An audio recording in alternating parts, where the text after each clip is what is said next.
Eu queria que você olhasse para a pessoa que está do seu lado. Olha para a cabeça dela. Para a cabeça. Não dá para enxergar o cérebro, né? Obviamente que não. Nossa cabeça não é transparente, nosso crânio. Mas eu gostaria de falar de um tema hoje. Marcelene, pode colocar. Quem ou o que é o... Apaga isso, por favor, obrigado. Quem ou o que é o centro da sua vida? Quem ou o que é o centro da sua vida? Porque o centro da nossa vida pode ser alguém ou pode também ser alguma coisa. Mário Sérgio Cortella ele diz uma frase bem interessante. Ele diz que a vida é pequena demais para que nós a apequenemos ainda mais. A vida é pequena demais para ser vivida de forma inútil, ele diz dessa forma. Então nós precisamos entender que a vida ela é curta demais para que nós a vivamos de forma errada. E quando nós colocamos os nossos esforços, a nossa inteligência, as nossas condições financeiras fora do propósito daquilo que Deus tem para nós vamos viver uma vida frustrados. E nós, olha que coisa interessante, nós podemos ser pessoas de sucesso, mas também fracassados. Olha que meio contraditório. Nós podemos ser pessoas de sucesso, mas chegar no final da vida e perceber que nós fracassamos. Chegar lá no final da vida e pensar, será que tudo aquilo que eu conquistei valeu a pena? Será que tudo que eu fiz, será que todo esse meu esforço que eu tive para fazer determinada coisa, será que realmente valeu a pena? E lá no fundo do nosso coração, nós sabemos a resposta, que é a satisfação de ter vivido uma vida, e de repente falar como Paulo, né? Combati o bom combate, eu acabei a carreira e eu guardei a fé. Só que se nós não combatermos o bom combate, se não acabarmos a carreira a que nos estava proposta, porque existe uma carreira que está proposta para mim e para você. Existe uma carreira, existe um propósito que nos está proposto. E eu digo a você que, antes de nós sermos criados, a Bíblia diz que Deus já nos conhecia lá no ventre da nossa mãe. E, com certeza, Deus criou uma história para que nós a vivêssemos. Deus criou uma história e falou assim, olha, essa história aqui é para a Rayane, essa história, esse propósito aqui é para o Bruno. Ele criou propósitos. Mas nós podemos colocar muitas coisas no centro da nossa vida. Ou talvez colocar muitas pessoas no centro da nossa vida. Então eu gostaria que você entendesse algo, já foi falado aqui várias vezes, eu vou repetir, nós precisamos fazer da coisa principal a coisa principal. Porque se você não fizer da coisa principal a coisa principal na sua vida, você vai chegar no final da sua vida e você vai perceber que tudo que você viveu foi uma insatisfação na sua vida ali no final dela. Não valeu a pena. Mesmo que tivesse conquistado muitas coisas. Então eu gostaria de falar sobre algumas coisas em que nós podemos colocar a nossa vida no centro. E uma coisa precisa ficar claro, que tudo aquilo que você deseja se torna o centro da sua vida. Tudo que você deseja. Se você for ler em Gênesis 2, lá mostra que a árvore da vida foi criada no centro do jardim. E a Bíblia fala que também Deus criou a árvore do conhecimento do bem e do mal. Qual era a árvore que estava no centro do jardim? A árvore da vida. E aí quando a serpente, né, chega ali para falar com Eva, fala assim, olha, tal, ele engana Eva e tal, e no final das contas, Eva diz que a árvore estava desejável, estava agradável para que a comesse. E é engraçado que se você for ler o texto diz que aquela árvore do conhecimento do bem e do mal passou a ser o centro da vida da Eva. Porque Eva falou assim, olha, a gente não pode comer a árvore do centro, mas aí o diabo falou, mas a árvore do centro é essa aqui, tal, ela é desejável, você vai criar o conhecimento do bem e do mal e tal. E Eva passou a ter a árvore do conhecimento do bem e do mal como o centro do jardim, quando na verdade não era. Então tudo aquilo que nós desejamos na nossa vida passa a se tornar o centro, passa a se tornar o cerne, passa a se tornar o nosso alvo, o nosso foco. As outras coisas em volta, elas perdem o seu valor. E o que tem valor é o que nós enxergamos de forma limpa. O resto perde valor. Um exemplo simples, vamos supor que você gosta, né, de uma pessoa, você gosta de uma mulher, que minha esposa. Então, na época que a gente começou de namorar, sabe, podia ter várias mulheres, mas eu ficava procurando quem? A pessoa que eu amava, a pessoa que eu amo. E parece que as outras, parece que elas não tinham uma aparência legal, eu procurava quem eu desejava, quem eu amava. Então, ela passou a ser o foco da minha vida. As outras pessoas, elas passaram a não ter mais essa mesma aparência que tinham antes. Então, tudo aquilo que nós desejamos passa a ser o centro da nossa vida. Bom, estava falando da minha esposa, então nós podemos ter alguns centros. Eu vou falar agora, onde nós não podemos ter, mas que muitas pessoas têm o centro da sua vida. O centro no seu cônjuge. O casamento é a relação mais íntima e duradoura das relações humanas, ou pelo menos deveria ser a relação mais íntima e duradoura. E ela é uma relação tão forte que Deus chega a comparar o seu relacionamento, o relacionamento de Deus com a igreja, como se fosse um relacionamento de um marido e de uma mulher. O problema é que, se eu tiver como centro da minha vida a minha esposa, o meu sentimento de segurança, ele vai se basear na relação que eu tenho com ela. E simplesmente. Então, se eu acordo um dia e eu brigo com ela, o meu dia acaba. Meu dia desmorona, nada mais tem sentido, eu vou mal no trabalho, eu trato mal as pessoas, eu vou mal nos estudos e assim por diante. Então, o meu centro de segurança, ele termina. E parece que não é verdade que a gente coloca o centro nas nossas esposas, no nosso cônjuge, mas você já percebeu quantas pessoas se matam por causa de outra pessoa? Ou é só eu que vejo esse tipo de notícia? O fulano de tal lá, ele se matou porque a namorada deixou ele. Não era nem esposa, era namorada. O centro daquele fulano ou daquela fulana era exatamente aquela pessoa. Tanto que era o centro, não sei se é um filósofo que ele diz que é uma incompetência emocional isso. Mas pensa comigo, a pessoa fez de uma outra pessoa o centro da sua vida. Tanto que se a outra pessoa deixa ele, ou deixa ela, a vida perde o valor. A vida perde o sentido. Então, às vezes, a gente acha que não tem, mas tem, e muita gente assim. A pessoa fica doente,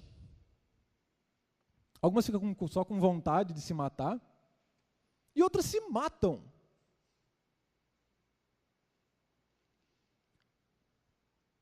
Então, se eu tenho o centro da minha vida no meu parceiro, na minha parceira, isso uma hora ou outra pode se frustrar, é óbvio. Talvez minha esposa ela não vai me deixar, né? Espero, né? Mas, eu faço o possível para isso, mas, vamos supor que aconteça qualquer coisa no meu dia com ela. Será que o meu dia vai acabar por causa disso? É óbvio que a opinião dela, os conselhos dela, tudo aquilo que ela diz tem uma importância muito grande na minha vida. Mas a minha vida não pode parar por causa dela.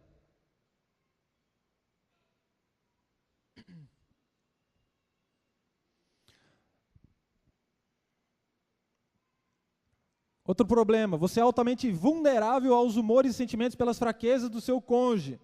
Seu critério para tomar decisões é limitado pelo que acredita ser o melhor para o casamento ou para o outro, ou pelas preferências suas e dele. Quer dizer, tudo se limita a duas pessoas. tudo se limita a duas pessoas. Quando na verdade não é assim. É lógico, a Bíblia diz que eu preciso estar disposto a dar a minha vida pela minha esposa. Esse é o amor que eu preciso ter por ela. Mas o meu relacionamento na minha vida não pode se basear em nós dois. Ah, você é a minha... Ah, cara romântico, né? Amor, você é a minha vida, eu amo você. Nossa, eu não vivo sem você. Se ele estiver realmente falando a verdade, sinceramente, que ele não vive sem ela, é o centro da vida. E está errado. Isso é frustrante, pode frustrar em algum momento. Outra coisa, centro na família.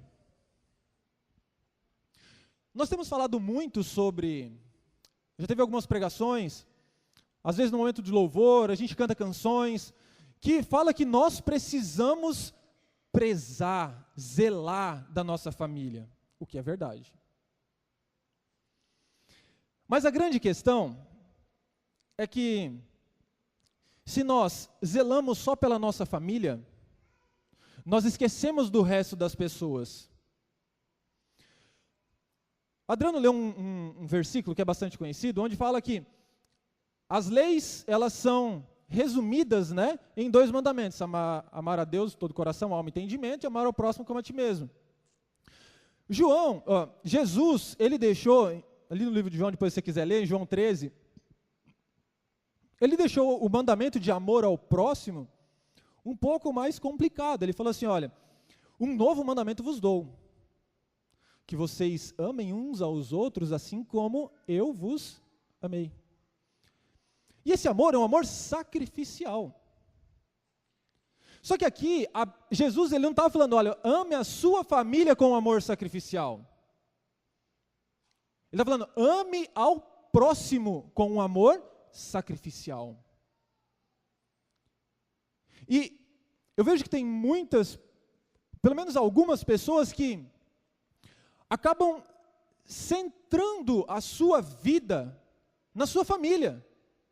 Volto a dizer, não estou falando para você não zelar, não cuidar. A gente vai ler em textos, 1 Timóteo, se eu não me engano, ele fala que nós precisamos cuidar dos nossos, nós não cuidamos dos nossos, nós somos pior do que os incrédulos, que nós negamos a nossa fé. Mas a questão é, eu cuido da minha família e esqueço de todos os outros.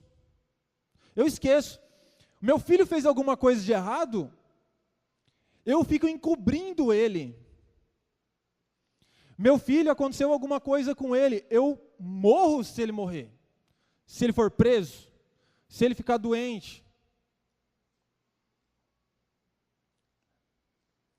E eu sei que tem, talvez algumas pessoas falem assim, mas você não sabe o que é um amor de mãe, você não sabe o que é um amor de pai. Realmente eu não tenho nenhum filho, a gente não tem nenhum filho ainda. Mas a questão não é se eu tenho filho ou não, a questão é o que a palavra diz. Se a Bíblia diz que eu preciso amar com um amor sacrificial ao meu próximo, então não é só ao meu filho. Quem é mãe aqui? Por favor, levante seu braço. Um pouquinho mais alto, por favor. Você estaria disposta a morrer pelo seu filho? Sim ou não? Eu acredito que muitas estariam. Talvez a maioria, não sei se todas. Mas muitas que a gente conversa estariam dispostas. E esse amor sacrificial, ele precisa ser pelo meu próximo. Ele não é só pela minha família. Amém? Então, ame sim a sua família. Zele por ela, cuide dela. Mas tem pessoas do seu lado que podem estar passando por muitas dificuldades e você está com seus olhos fechados para eles. Então esse é um problema. Quem centra na sua família. Centro no dinheiro. Centro no dinheiro. Não vou pedir para você levantar a mão, não, mas com certeza se eu pedisse para levantar, quem gosta de dinheiro aqui, com certeza todos iriam levantar o seu braço. Mas a segurança econômica, ela é uma base que acaba sustentando ou dando oportunidade para que eu possa sustentar outras esferas da minha vida. Por exemplo, se eu amo a minha família, a gente estava falando de família, eu amo a minha família, então eu quero ajudar a minha família. Entende? Eu ganhei na Mega Sena, eu vou ajudar minha família, eu vou ajudar meus amigos, vou ajudar. Então, a base econômica, ela acaba me auxiliando, me ajudando em outras esferas da minha vida. No prazer, eu vou viajar, vou tirar férias, quero viajar para Paris, quero viajar para, sei lá, para o Japão. Então, o dinheiro, ele acaba ajudando. Só que, se eu tenho o dinheiro como o centro da minha vida, qualquer crise financeira que você passar, você vai estar desestabilizado na sua vida. E sabe o que pode acontecer? Muitas pessoas se matam também por causa do dinheiro. Elas se matam. Eu fali. A primeira coisa que a pessoa faz, lógico que, obviamente que eu não estou falando de todos, mas quantas pessoas já não se mataram porque faliram?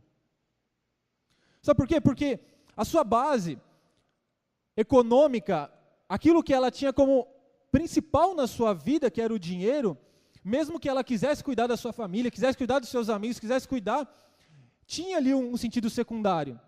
Mas a base principal era o dinheiro. Ela achava que a única forma de ela cuidar da família dela era com dinheiro. Quando na verdade não é.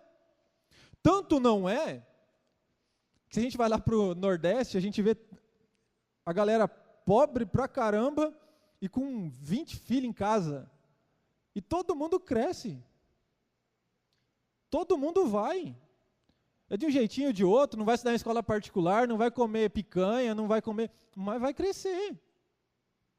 Então dá-se jeito.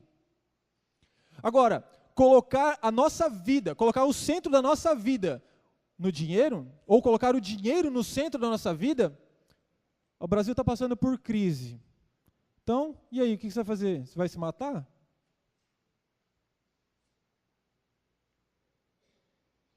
Então nada mais tem sentido.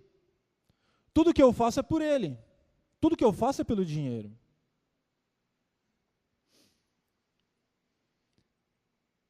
Colocar o centro da nossa vida no prazer. No prazer. E eu gostaria que você abrisse a Bíblia aí comigo em Eclesiastes.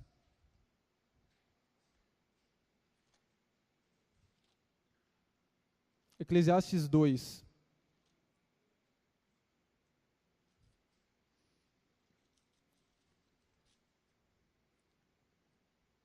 Gostaria de ler com você.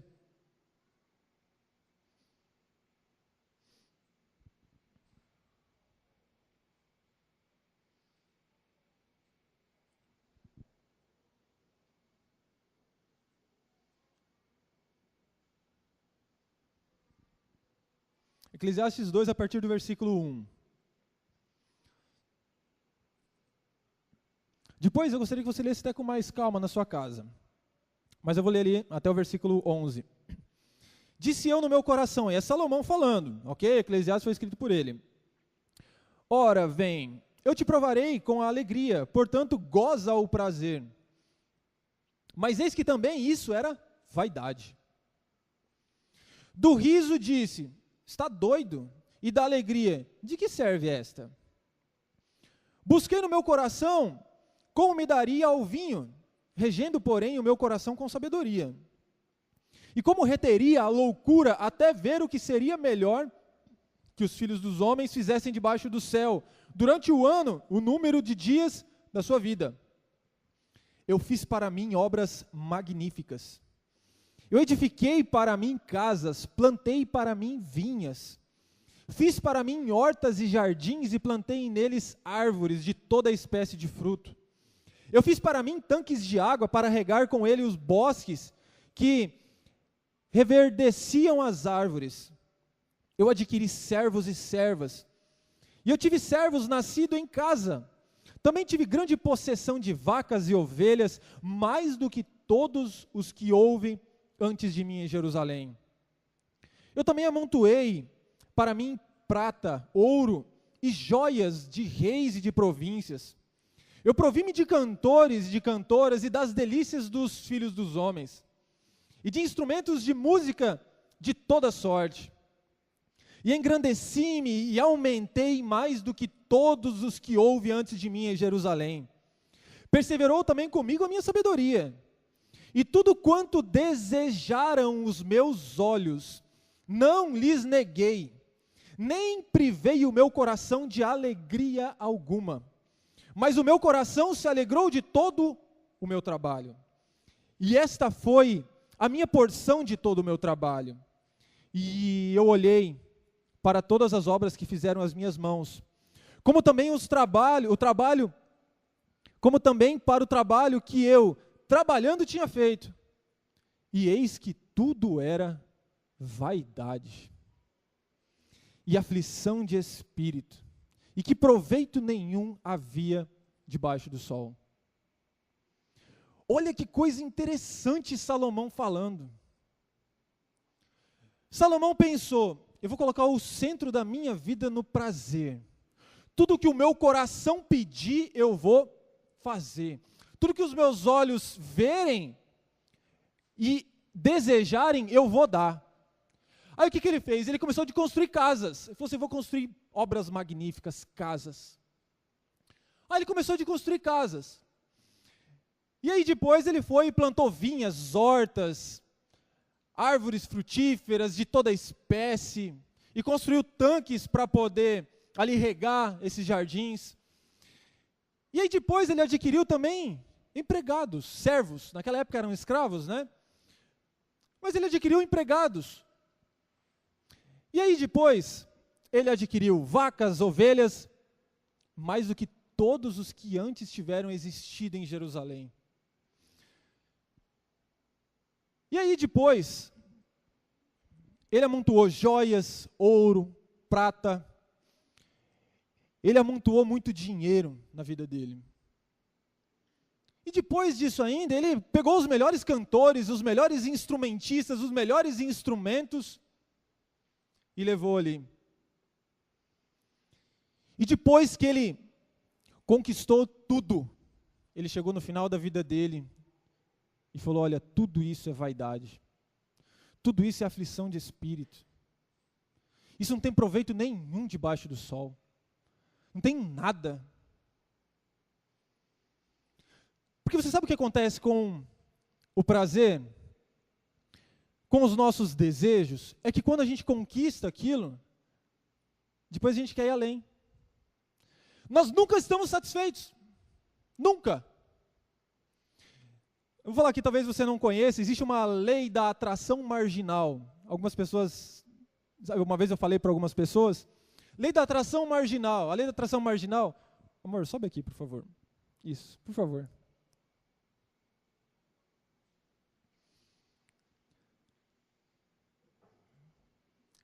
A lei da atração marginal, quando a gente começou de namorar, a coisa mais emocionante que tinha no nosso namoro, sabe o que era? Isso aqui. Isso aqui fazia a gente arrepiar, né? Você se arrepia quando você pega na mão do seu namorado. Meu Deus do céu, primeiro você encosta só o dedinho assim, né? Aí depois você vem e aí faz assim. Só que o que acontece? Depois de um tempo, você não se arrepia mais. Sabe, não dá aquele arrepio. Aí o próximo passo é abraçar. Aí assim, você andar abraçado é coisa magnífica, né? Você está no shopping, você está na van, você está não sei aonde, você está andando abraçado, nossa, é bom demais. Pode descer, amorzinho. Não vamos para frente. Mas o que eu quero dizer? Isso é a lei da atração marginal. Chega um ponto, marginal fala de margem, ok? Então chega um ponto que aquilo não te satisfaz mais. Você quer ir além. É como se fosse um usuário de droga. Ele começa com um pouquinho, mas aquilo passa a não satisfazer mais. Ele começa de pegar alguma coisa mais forte, começa de fumar mais, começa de ter alguma... É assim que funciona. O prazer funciona dessa forma. O problema é que nunca acaba. Isso não tem limite. Então, se eu coloco o centro da minha vida nos prazeres da minha vida, não vai funcionar. Eu vou ficar frustrado, porque eu nunca vou estar satisfeito. Tinha muita coisa para falar aqui, não vai dar tempo. Mas, falar sobre colocar o centro no eu. Quando você coloca o centro em si mesmo, né, você vai naquelas palestras motivacionais, né, o cara começa a gritar, eu posso, aí você grita, eu posso, né, levanta a mão e diga que você pode, né, e tal. Se você começar de colocar o centro na sua vida, o centro em você, eu vou falar com relação à questão cristã mesmo, a questão evangélica da coisa. Se você coloca o centro em você mesmo, deixa eu te falar, você não toma ceia não. Se você centraliza a sua vida em você, você não toma ceia de jeito nenhum. Eu queria perguntar aqui, tem alguém que não pecou essa semana? Então, se você coloca o centro da sua vida em você, sabe, a sua vida cristã, o seu relacionamento com Deus não funciona. Sabe por quê? Porque nós vamos vir, o Adriano falou sobre ter medo, de repente, de vir aqui ofertar e dizimar, não, se Deus não fizer, Deus não vai fazer, Deus vai me condenar, Deus vai permitir que o devorador venha, né, e tal. É aquele negócio amedrontador, e que Deus, o salário do pecado é a morte, então se você pecou, você vai morrer, e que Deus não compactua com o pecador, porque ele peca e os seus pecados fazem divisão entre vós e o vosso Deus. Então tudo isso nos leva a ter medo de Deus. Se você centraliza a sua fé em você, você não faz nada no sentido cristão. Então, nós precisamos, isso que daria, um dia até eu falo, provavelmente vou falar alguma coisa a respeito, mas, quando nós centralizamos a nossa vida em nós mesmos, nós iremos viver uma vida frustrada. Falando no sentido cristão, eu vou ter que passar um pouquinho aqui, não vai dar tempo de a gente ver muita coisa, mas falar, só para a gente finalizar, falar sobre ter o centro em Jesus. Ter o centro em Jesus. O Adriano leu ali em Colossenses que, deixa eu pegar aqui, até deixei anotado para não ter problema. Porquanto nele foram criadas todas as coisas nos céus e na terra, as visíveis e as invisíveis, sejam tronos ou dominações, sejam governantes ou poderes, tudo foi criado por ele e para ele. E Romanos 6:36, a gente canta muito isso aqui, diz assim, porque dele, por meio dele e para ele são todas as coisas.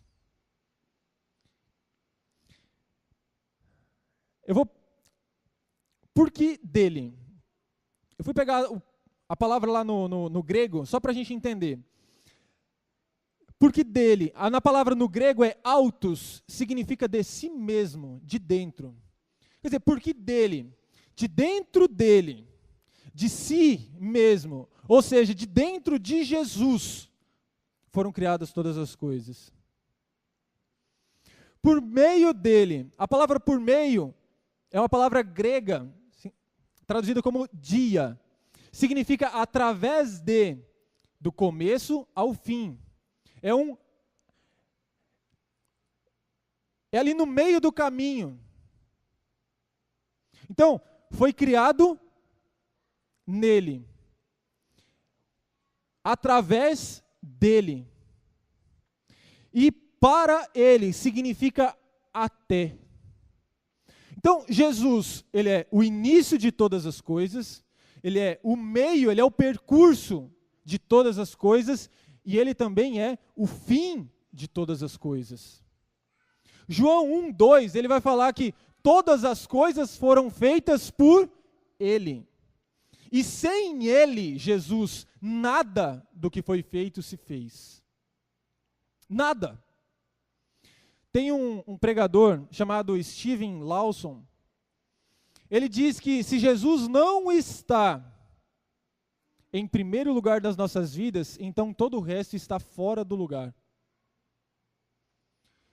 Se Jesus não é o centro das nossas vidas, então todo o resto está fora do lugar. E eu vou te falar o porquê. Se você olha para a Bíblia, se você olha para os ensinamentos de Jesus,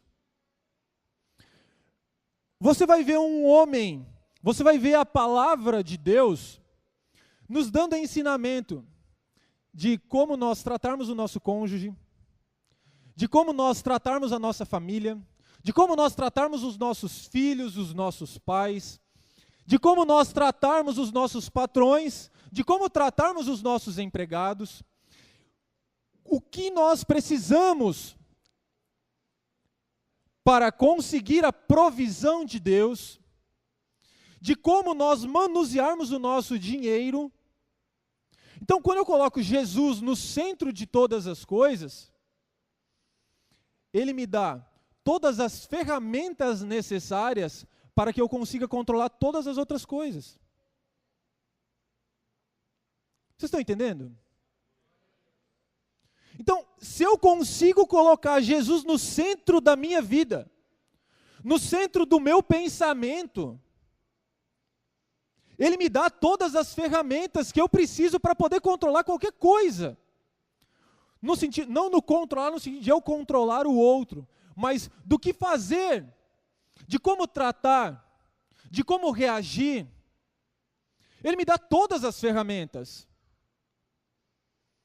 Isso não vem de nós. Isso depende de como nós acreditamos. De que forma que nós acreditamos em Jesus? Será que Jesus... Eu já procurei um texto uma vez que eu li na internet e eu não consegui achar. Mas tem um homem cristão conversando com um homem, não lembro se é muçulmano, e ele começa a falar, os dois acreditam em Jesus. Não, Jesus foi um grande homem, Jesus foi um homem muito inteligente, Jesus foi um bom homem, e tal, e falando. E aquele homem cristão, ele não entendia. Eu falei, gente, mas tem que ter alguma coisa diferente entre eu e ele, porque ele não é cristão. E no final das contas, ele conseguiu achar. Sabe por quê? Porque aquele outro homem, ele não tinha Jesus como o Deus encarnado que veio para salvar a humanidade.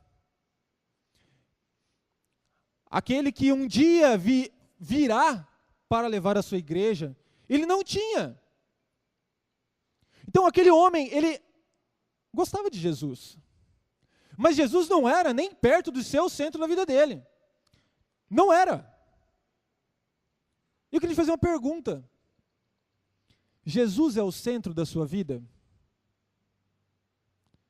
Jesus é o centro da sua vida?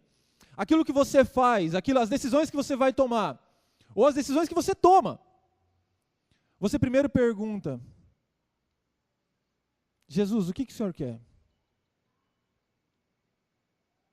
O que o Senhor quer?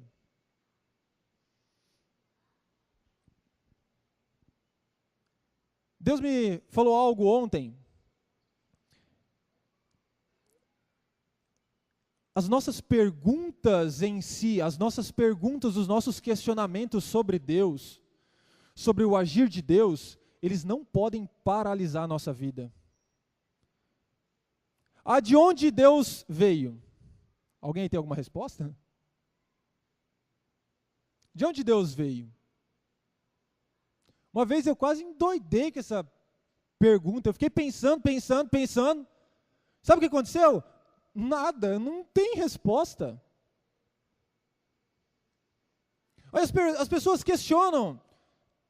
Depois, se quiser, você pode ir atrás, pode depois, vir conversar, mas se Deus é tão bom, se Deus é tão poderoso, se Deus é tão amoroso, por que acontecem coisas ruins com pessoas? Por que que o mal existe?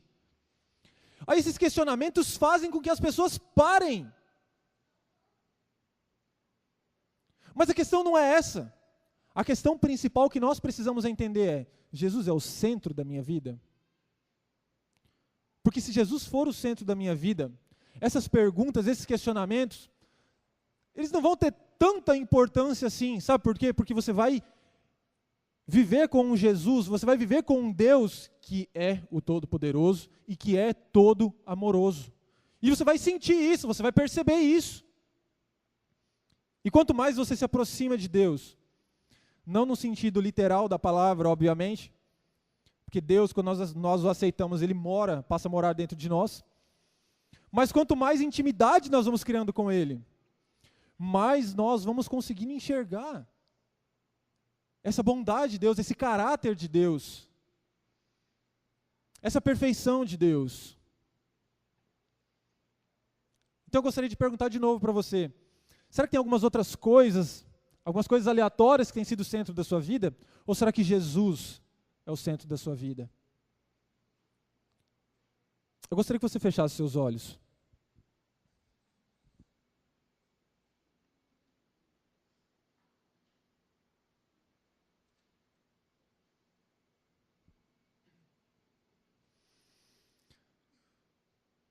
A palavra de Deus diz que a vontade de Deus é que todas as coisas se congreguem em Cristo, sejam convergidas a Cristo.